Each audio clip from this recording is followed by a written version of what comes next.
No paying dues. They don't do that. There is no dues paying, so don't try to sell anyone on, if you just stay at the copy machine for 1 year, after a year of making copies, you're going to really have a great career because they're gone in 1.8 years, right? So there's not that carrot that you would typically have climbing up the ladder. And this is very frustrating to almost everyone who has climbed the ladder because once you climb the ladder, you want someone else to be climbing. Otherwise, what are you doing on top, right? So the thing, though, is that I heard Mark earlier talking about how everyone wants meaningful work.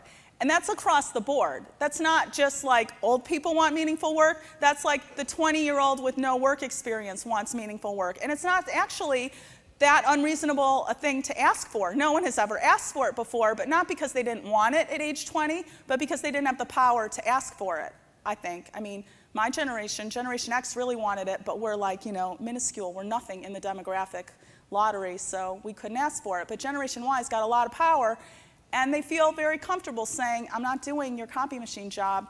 That's nothing to me. I'm not paying dues. So a way to spin that is to say, here's a deal. We'll make a deal every day. You do my crappy work for me, and then I'll give you mentoring. They love mentoring. Or you do my crappy work for me, and then I'll expose you to people who you wouldn't normally be exposed to. But just be real, okay? Don't tell them that your crappy job is a good job. It's much better if you just are upfront with them about what you're offering. I mean, they're authentic people, and they would expect the same from you.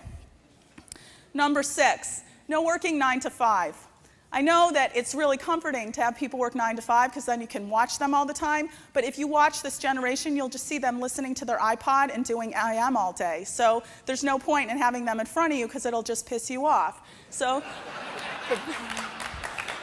the better thing to do is manage by results. If you fire someone, just fire them for not getting their work done. Don't be like, hey, I've got some great idea for you. Turn off your iPod and then you'll be more productive. Because in fact, this is the most productive generation that's ever graced the planet. They can run circles around all of us in the productivity realm because they can listen to their iPod and watch TV and do their work because they did their homework that way for 10 years.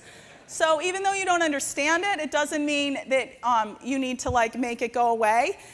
And in fact, once you get rid of the 9 to 5 thing and let them work whatever hours they want, here's a surprise, they're going to be in your face all the time anyway because they love mentoring. You would call it micromanaging.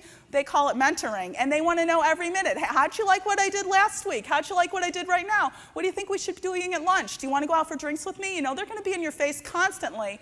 But the only way is if you lay off of them about how they work and just trust that they're so productive, you should probably be learning from them in the productivity realm instead of legislating how they're productive. Which brings me to number 7, is they want to be surrounded by time management ninjas. And when you watch those young people online all day where you think they're not being productive, the most popular blogs that they're going to are productivity blogs. They're blogs that dissect every single little thing you do every day on your computer and how you can do it faster. So for example, a young person leaves, most of them have their inboxes totally empty. They sneak up behind you and see your computer and you're scrolling up and down your inbox looking for the next thing to do. They think you look totally constipated because you kind of are, right? You're clicking every email you click and don't answer, you're wasting a little more time. And the young people they live by rules. If you open it, you have to do something with it. So that's just one example of 400 ways that they are extremely productive, and it's so hip to be productive that you can go to a cocktail party with 20-year-olds and they'll talk about getting things done. It's a book that like you guys read Jack Kerouac 10 times, they read Getting Things Done 10 times.